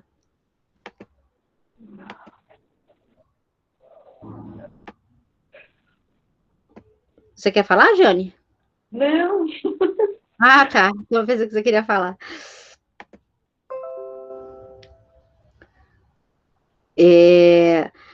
Então, a questão essa questão da graça não se opõe à natureza, né? Também não é nenhuma questão de a graça pressupõe a natureza, porque é quase que absolutamente a mesma coisa, né? É a nossa natureza, né, que nós estamos buscando, a nossa semelhança com Deus, né, que nós temos. Eu acho que é muito mais, eu acho que efetivamente, tá? Ou seja, eu acho que é algo muito mais efetivo você ajudar uma pessoa dizendo para ela que ela tem dignidade, que ela é amada, que ela tem uma natureza que é originalmente boa e que ela está num estado, talvez, doentio, e às vezes que ela está no estado grave, mas que aquilo ali tem cura. Eu acho que é muito mais fácil você ajudar essa pessoa do que você dizer que ela é um ser humano imprestável e irremediável e que, assim, só pelo arbítrio divino que aquilo ali pode se resolver, né? Obviamente que a gente sabe que tudo na nossa vida vai se resolver por uma iniciativa de Deus, mas Deus sempre vai ter essa iniciativa em nos salvar, porque Ele já mostrou isso, né? Então, assim, se a gente está pensando aqui, e a ortodoxia, ela tem uma dimensão, assim, de psicoterapia, se a gente está pensando em ajudar, de fato, as pessoas, né, de realmente ajudá-las, né, a ter uma vida espiritual saudável, não é você esculachando com ela, né, mas você tentando mostrar que, apesar, né, dela estar num estado, você não vai negar que ela esteja num estado de doença, ela está no estado de doença, às vezes ela está no estado grave, né, mas você vai dizer para ela que ela tem uma dignidade, ela é um ser humano, ela é amada por Deus e ela tem uma origem, né, ela é originariamente boa, né? Quer dizer, se ela chegou a esse estado de desfiguração, não significa que ela nasceu assim. Isso foi um processo. Seria assim, talvez uma não compreensão, sei lá, não compreender a imagem, a questão da imagem, porque você nunca perde a imagem, né? Uhum. Semelhança, aquela coisa da imagem e semelhança. A imagem nunca perdemos. Nunca perdemos isso. Né? Então, talvez esses protestantes, eles não tenham uma compreensão legal disso, da imagem e da semelhança. Porque, inclusive, eles não compreendem a imagem e eles mancham também a semelhança, porque é pela semelhança, quer dizer, que são as virtudes que vai fazer você fazer esse caminho de volta. Isso. Original, né? Exatamente. Exatamente. Né? Se nós somos a imagem de Deus, ainda desfigurados, ainda tem coisa boa ali. Né? Então, que aí eu acho que isso efetivamente pode, de fato, ajudar as pessoas. E eu estava conversando isso hoje com a minha filha. Eu falo assim que a culpa não é uma coisa que você tem que ficar cultivando, né? Existe um sacramento chamado confissão. E a confissão é justamente para o quê? Para você passar por esse processo desse processo de arrependimento, você precisa se livrar dessa culpa e você precisa ter um propósito novo na sua vida. A confissão é justamente isso. O Lacheire fala isso, né? Quando você verbaliza, né? Quando você fala aquele pecado, quando você consegue objetivar o mal que você fez, de alguma maneira você consegue se organizar também e se livrar daquilo. Então, a culpa, né, não é uma coisa que você tenha que cultivar, é uma coisa que é importante, porque você tem que sentir culpa, quem não sente culpa é psicopata, mas você precisa se livrar daquilo, precisa mudar de vida, né? Então, eu acho que se você tem uma visão negativa da natureza humana, você vai viver permanentemente se sentindo culpado, e isso não vai te ajudar, né? Você vai te deixar muito triste. Eu não sei se isso é verdade, né? Isso não sei se é verdade, mas existe um livro, né, chamado A Origem do Drama Barroco Alemão, que é um livro do Walter Benjamin, que é um filósofo da Escola de Frankfurt. Desses filósofos da Escola de Frankfurt, é o único que eu gosto, né? Quer dizer, eu gosto do Adorno também um pouco, mas assim, o Benjamin, ele fala que essa visão protestante, ela traz uma melancolia, que ela ocasiona uma melancolia, né? E a melancolia, gente, na literatura, né, na literatura, por exemplo, de Evagro Pontico, na literatura monástica, né, ela é um demônio, né, é o demônio do meio-dia, que eu botei até ontem também, é o demônio da assídia, que é o desânimo. Porque eu me sinto culpada, assim, eu me sinto permanentemente culpada, nada que eu faço presta, eu não sei o que fazer, vivo desanimada, o caminho mais certo, eu cair numa depressão, ou eu tentar um suicídio, né? Então, não estou dizendo que era isso, que era o propósito de Lutero, acredito que não, até acredito que Lutero tinha propósitos que talvez fossem corretos, mas no final das contas você teve esse tipo de consequência. O século XVII, né, que é o século que se segue a reforma foi no século XVI, é o século da melancolia. Você tem uma série, um monte de melancólicos, você tem várias pessoas ali que não sabem mais qual é a igreja que elas devem seguir, qual que é a igreja que vai trazer a salvação, e também não adianta saber isso, sabe por quê? Porque você se sente um nada, o mundo agora não é mais finito, né? Você está num universo infinito, esse universo infinito mostra a tua insignificância, você permanece incapaz de bem, né? E incapaz de Deus, né? Incapaz de se unir a Deus. Então, eu creio que esse surto de depressão que a gente também vive, né, nesse nosso século, e de certa maneira, o século XX e o século XXI são muito parecidos com o século XVII, porque é um século onde tem muitas coisas novas surgindo, né? Eu acho que só a teoses pode resolver tudo isso. Não que você tem que chegar à teose, mas a esperança da teose. O caminho da teose é você dizer, a vida humana tem um propósito, a vida humana tem um sentido, e o sentido é unir-se a Deus, né? Porque isso é ser feliz, porque ninguém pode querer abrir mão da felicidade, né? A felicidade é essa, qualquer outra felicidade, ela pode até te trazer algum tipo de contentamento, mas você sabe se vai trazer para os outros também? O que adianta uma felicidade em que eu prejudique outras pessoas, né? Não adianta, né? Então, tem que ser aquela felicidade, né? Que eu possa comunicar aos outros, né? Que possa ser contagiante, essa felicidade, né? Que a gente pode obter, né? Com a teoses.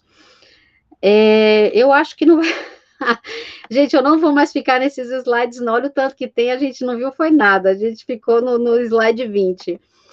Já são 9h35 e eu quero saber se vocês têm alguma pergunta. A gente pode continuar mais ou menos até as 10 horas e depois eu tenho que encerrar por causa dos meus filhos. Eu prometi que ia ver um filme com eles.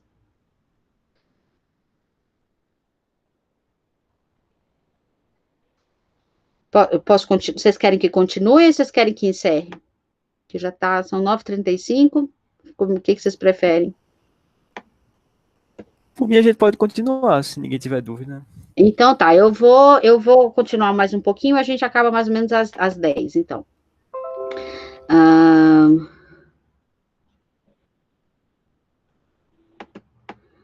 Deixa eu ver, eu nem lembro qual que é o slide que eu fiquei aqui. Mas também vocês veem isso aí depois em casa, não tem problema, né? Então, olha, a deificação é realizada progressivamente em Cristo, por meio do Espírito Santo. Muitos padres insistem no papel essencial que este último desempenha na divinização. É ele quem assimila os fiéis a Cristo nele e os une ao Pai. Uma coisa que os ortodoxos, né, eles gostam muito de enfatizar é que o propósito da nossa vida é a aquisição do Espírito Santo. Tem até aquele livro famoso de São Serafim de Sarov, um livro pequenininho, eu aconselho vocês a lerem, é lindo o livro, né? São Serafim de Sarov é maravilhoso, é um poema vivo, aquele homem, assim, maravilhoso, né? Eles falam muito disso, né? Na Igreja Ortodoxa existe muita ênfase, né, do papel, né, do Espírito Santo, né? Como o Espírito Santo fosse aquele que vai nos doar essas energias incriadas. Como ser humano é inseparavelmente alma e corpo, é na alma e no corpo que o cristão pode ser deificado. Então, mais uma vez, com relação àquela pergunta da Giane, Rochelle, quais são os efeitos disso? Eu falo, olha, os efeitos são efeitos no corpo, então são efeitos em concreto, né? Não é simplesmente algum tipo de experiência intelectual. A experiência intelectual, a experiência mística, ela faz parte, a gente viu, é a segunda parte, a etapa da iluminação, né? Mas ela tem também essa dimensão de uma mudança psicofisiológica, uma mudança no próprio corpo, né? O Lachê, ele fala, naquele livro Inconsciente Espiritual, que existem doenças, ele fala, olha, existem doenças que são doenças só do corpo, existem doenças que são só da alma, existem doenças que são só do espírito. Ele falou, assim como tem doenças que são da mente e do espírito, assim como tem doenças que são do corpo e da mente, e ele falou, e assim como tem doenças que são do corpo, da mente e do espírito, né? Ou seja, existe, tem para todo gosto, né, digamos assim. Então, existem doenças que são só no corpo, né? Existem doenças que afetam o nosso corpo e afetam a nossa mente, e existem doenças que afetam o nosso corpo, a nossa mente e o nosso espírito. Então, a cura precisa ser uma cura, digamos assim, integral também, né? E, mais uma vez, também uma visão positiva da matéria. Porque os cátaros, né, vocês sabem, vocês lembram, né, dos estudos da Idade Média, né, que foi uma heresia, os cátaros consideravam a matéria uma coisa ruim, uma coisa má, né? É sempre um ódio à matéria, né? A tudo que envolve a matéria, né? Então, a procriação, né? É óbvio que a gente não pode, né?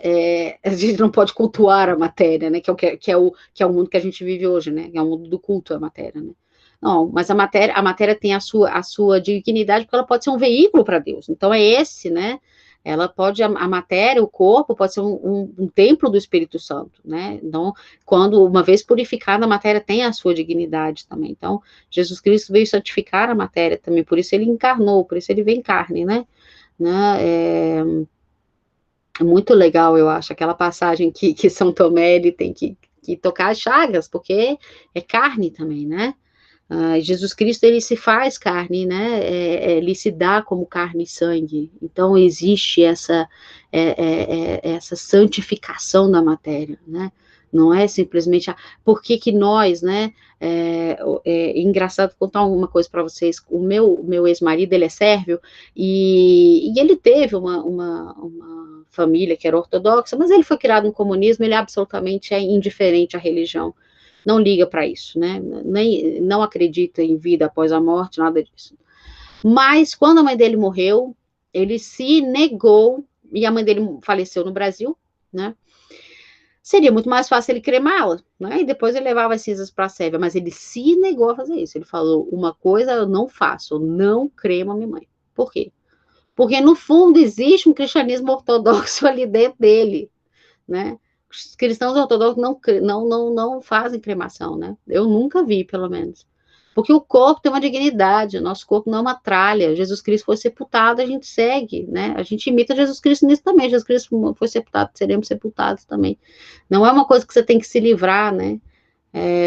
Você imagina, né, um mundo em que você não possa nem mais ter cemitério, possa nem ter um lugar para os mortos, né? Existe, quando você vai num país ortodoxo, quando você visita os cemitérios, né, sempre tem eles enfeitam aqueles lugares, porque é o lugar dos mortos, os mortos têm a sua dignidade. Então, existe a dignidade do corpo, que se você morreu em Cristo, aquele corpo vai ressuscitar, né? Então, existe essa dignidade, né? E existem muitos casos na ortodoxia, como no catolicismo romano também, de corpos incorruptos, né? De santos que morrem e exalam, né, um cheiro maravilhoso, né, das relíquias, né, das relíquias sagradas, né, por quê? Porque justamente aquela matéria ali foi o quê? Ela foi santificada, ela foi purificada, então ela assume uma dimensão diferente, né, da que originalmente ela poderia ter, né. Como o ser humano é inseparavelmente... A divinização permite ao homem não estar mais sujeito às leis que regem este mundo, em particular às determinações materiais, psíquicas e sociais. São Máximo, confessor, enfatiza em particular o fato de que o homem divinizado transcende as categorias de espaço e tempo. Isso é muito bonito. Por quê, gente? Vocês sabem, vocês viram uma série alemã que tem no Netflix? Calma aí, como é que é o nome daquela série, gente? Vocês vão saber. O nome daquela série alemã que tá passando no Netflix. Eu vi a primeira e a segunda temporada. Tem alguém aí? É isso mesmo, Dark. É isso mesmo, Samantha, é linda. Essa série eu adorei. Porque ela é alemã, ou seja, ela é filosófica, né? Existe uma visão ali, pode ter algumas coisas ali que são bem anticristãs, mas existe uma visão cristã no final das contas, que é o substrato de toda a argumentação, que é a ideia de que o ser humano está preso ao tempo. Por que o ser humano está preso ao tempo? Porque o tempo foi criado, né? A criação, ela foi feita junto com o tempo, né? A criação, assim, o tempo, ele não tem sentido você dizer assim, o que Deus fazia de criar o mundo, porque o tempo, ele é uma realidade criada, o tempo foi criado junto com o mundo, não criou-se o mundo, a criação do mundo envolveu o início do tempo e do espaço, certo? E essa série, ela mostra isso, né? Nós estamos presos ao tempo, por quê? Porque nós somos seres criados, então nós estamos presos a isso, né? Mas, né, como ela não é ela tem alguma percepção, né, filosófica das coisas, né, eles são alemães, os alemães, eles são bons filósofos, né, obviamente que eu não vi a terceira temporada, mas a saída dela, pelo que eu estava vendo, não era cristã. Existe uma possibilidade de você transcender o tempo e espaço, ou seja, existe uma possibilidade de você não estar mais preso ao tempo, né? E essa possibilidade é dada justamente com essa divinização, né? Então, São Máximo Confessor mostra isso, de você não estar mais preso, né, ao tempo e ao espaço, porque nós realmente somos escravos, né, do tempo e do espaço, né? Todos nós, né? Deve-se notar, entretanto, que o cristão santificado pode, aqui na terra, receber apenas o pagamento inicial ou os primeiros frutos da salvação e deificação, mas não receberá sua plenitude até o fim dos tempos e além. Ele pode experimentar uma transformação espiritual total aqui embaixo, na experiência final de ver Deus, que foi a experiência que Moisés teve, Moisés viu Deus, mas a experiência, embora repetível, tem vida curta. Quando a gente lê esse livro, gente, que eu traduzi, esse livro que eu não consegui publicar, eu vou dizer para vocês, meu sonho, gente, é ficar traduzindo livro de ortodoxia, mas assim, é alguma coisa que me dá, assim, dá muito trabalho, mas me dá muito prazer, mas traduzir mesmo, sabe, fazer um trabalho, assim, bem feito, sabe, é uma coisa que realmente eu queria muito poder fazer. Esse livro, tudo o que o monge está querendo é ver Jesus, é ver Deus. E você fica olhando assim, eu lendo aquele livro, eu falava assim, gente, mas é o desejo de toda criança. Eu não sei se quando vocês eram crianças, vocês não tinham vontade de Jesus e Nossa Senhora aparecesse no seu quarto para você. Eu morria de vontade, né? Disso, né? Então tinha aquelas histórias ali das videntes que viam Nossa Senhora, eu falava, pô, eu queria tanto ver também. E agora eu vejo, né, como eu sou ortodoxa, né, no fundo é o desejo de ver a Deus, né, que nenhum ser humano é capaz de ver, né, porque ele não suportaria, né, mas é um desejo, né, de você ser visitado por Deus, né. Uma das experiências que ele fala nesse livro, da teoria néptica, é justamente essa experiência de você ser visitado por Deus, Então, que às vezes a gente tem, né? Às vezes você sai, né, da liturgia, você sai assim, muito, assim, né? Teve uma experiência muito, muito especial, né? Então, às vezes, você acorda numa alegria que você não consegue entender muito bem, porque são sinais de uma visitação, né? De uma visitação divina. E no fundo, né, essa busca por divinização, por teoses, não, é uma busca também de você ver a Deus, né? Por outro lado, o homem permanece em seu corpo, sujeito às vicissitudes do mundo decaído. Se ele pode escapar espiritualmente pela graça de Cristo, pelas garras do sofrimento, o poder dos poderes do mal, do pecado e da morte, ele não pode escapar fisicamente do próprio sofrimento ou da morte, corrupção ou morte, né? Então, nós vamos morrer, nós vamos experimentar, né, sofrimentos, né? São, de certa maneira, né, inevitáveis, né? Mas, né, a promessa maravilhosa, como a Giane falou ontem, é a promessa da ressurreição e da vida eterna, né? Deus não criou a morte, mas ele permitiu. Por quê? Porque o mal precisa ter um fim, né? Precisa acabar. Então, a morte, de alguma maneira, ela possibilita o fim, né? De um ciclo ruim. Tem o pai espiritual de um amigo meu fala isso. Ele fala, se essa vida fosse a vida verdadeira, nós não morreríamos. Então, significa que se a gente morre é porque essa daqui não é a vida verdadeira. Então, aqui a gente pode antever muitas dessas doçuras, muitas dessas alegrias, né? A gente já vai experimentando. Todo mundo aqui sabe disso, né? E a gente fica querendo mais, né? E a gente vai ter, né? Mais na vida eterna. Eu vou encerrar por aqui, queridos, para ver se vocês têm alguma coisa para falar.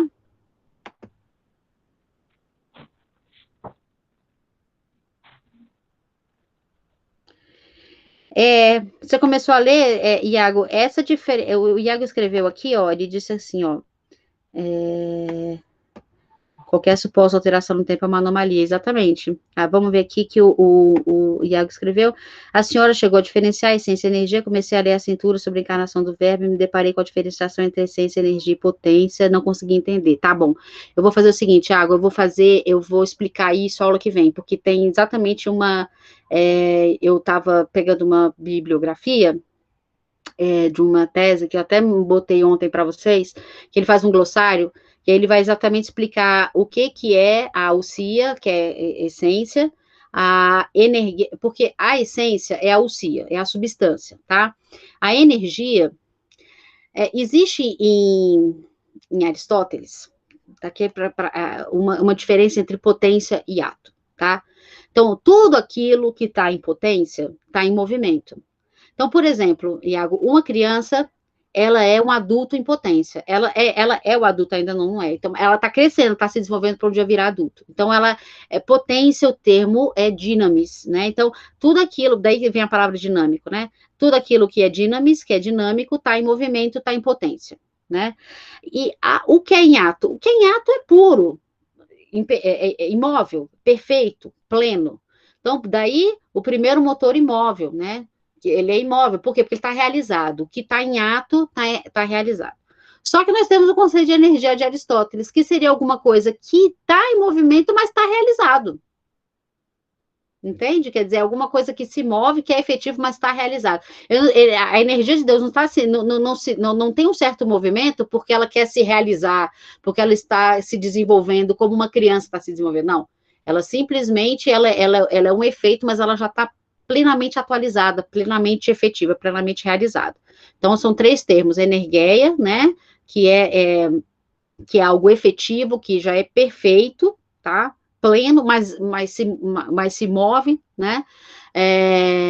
Temos o conceito de potência, que é aquilo que se move porque não se realizou, não encontrou ainda o seu fim, né? Está em vias de, e temos o conceito de ato, que é aquilo que se realizou, tá imóvel, porque está realizado. Tá? Seria mais ou menos isso. Toda essência que traz em si mesmo seu próprio limite está naturalmente na origem do movimento segundo sua potência. Isso. Então, aqui, ó. Todo movimento natural que conduz energia, concebido com a essência, mas concebido antes da energia, é um meio, pois está naturalmente dividido entre as duas, essência e energia, para ser um meio. Toda energia naturalmente cumpre com a sua própria razão, é o fim do movimento da essência, movimento desde que foi concebido antes dela. Iago, qual que é essa centúria? Eu fui lendo e... Deixa eu entrar aqui, ó. Eu fui lendo cada uma delas e comentando todas elas. Aí eu vi que que algumas coisas estavam, assim, precisando de mais explicação, aí eu fui atrás dos comentadores. Aqui, ó, Cintura sobre Teologia e Economia da Salvação. Aí eu posso ver o que foi que eu comentei. Não, Deus é puro ato em São Tomás de Aquino, ele é, né? Eu nunca vi essa terminologia em São Máximo Confessor, porque a gente está muito aqui na teologia mística, que é a teologia apofática, você nunca vai chamar Deus de puro ato, porque aí você está, de alguma maneira, usando categorias aí filosóficas para tentar entender a essência de Deus, a gente não conhece a essência de Deus. É a terceira da primeira centúria, tá? Aqui, vamos ver.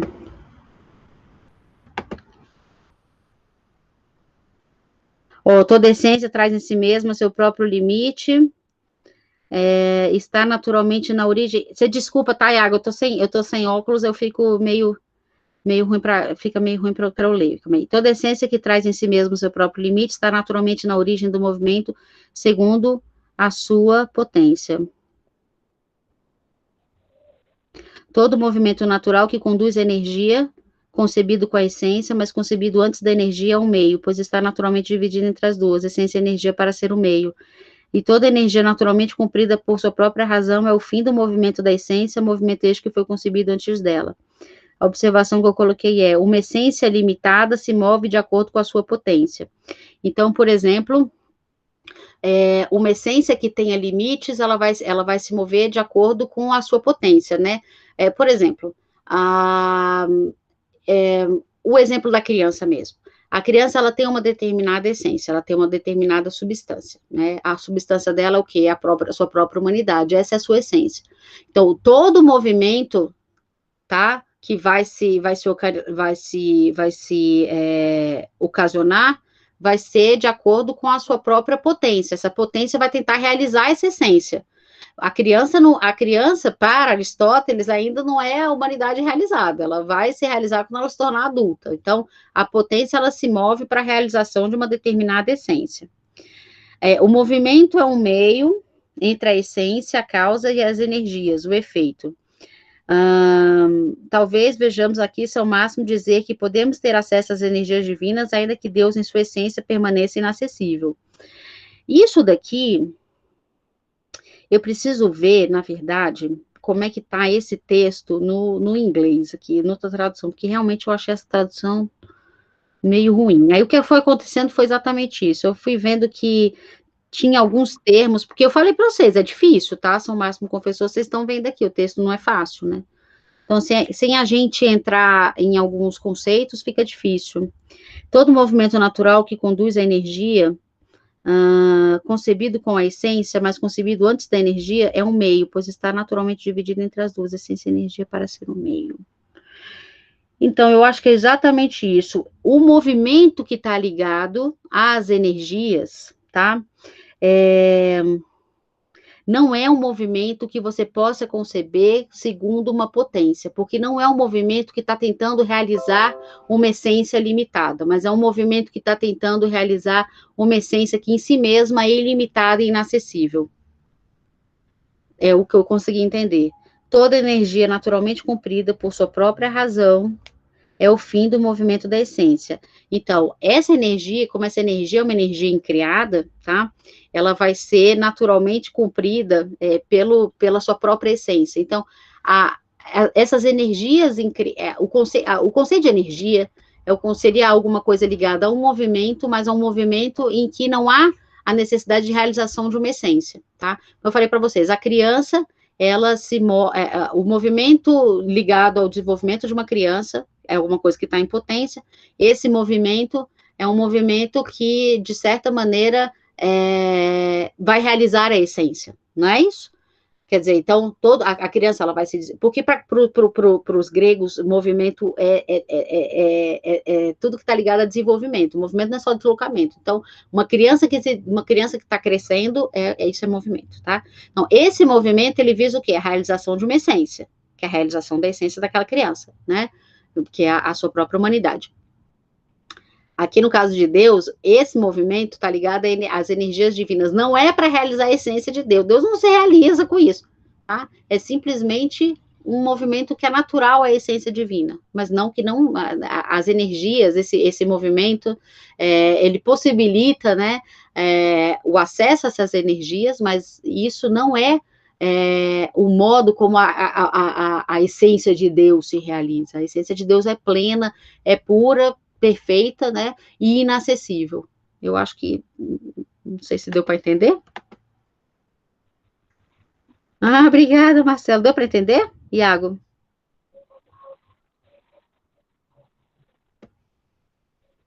Tá, que bom. Mas isso daí é bem complexo, isso daí eu tenho um slide, gente, tem um slide que eu mandei para vocês, que é um slide que é justamente que eu falo assim, a influência da filosofia grega na teologia. É um slide que eu mandei aula passada. Dá uma olhada ali, que ali vai explicar o que é dinamis e o que é energia, tá bom? Mas é isso, quer dizer, esse movimento de Deus, das energias criadas, não é para realizar Deus, não é para realizar a essência de Deus. Deus está plenamente perfeito, plenamente realizado. É um movimento natural à essência, a própria essência divina, tá? E você não tem acesso a Deus pela sua essência, né? Você não tem acesso a Deus a partir das suas essências, mas a partir dos seus efeitos, que são essas energias incriadas. É bem complexo mesmo, mas assim, a gente vai tentando aqui esclarecer, né? Mas vocês viram, fui fazendo, o que aconteceu comigo? Eu fui explicando cada uma das centúrias, né? Chegou no momento que eu falei assim, algumas coisas ainda precisam ser esclarecidas, porque senão vai ficar difícil para a gente, tá bom? Obrigada, Samantha, amo você. Queridos, eu vou então... tá todo mundo no Jardim da Infância. E o que é bom, porque as crianças são puras. Então, queridos, eu vou fazer o seguinte, hoje, mais cedo, exatamente, as energias incriadas de Deus. Exatamente. Que você disse que não podia chegar, mas depois você chegou, que bom. Então, meus amores, boa noite para vocês, tá? Bom feriado, não sei, aqui em Brasília é feriado amanhã. Descansem, rezem e boa noite, fiquem com Deus sempre, tá bom? Beijos. Boa noite, professora, obrigado pela aula. Boa noite, queridos, obrigado a vocês.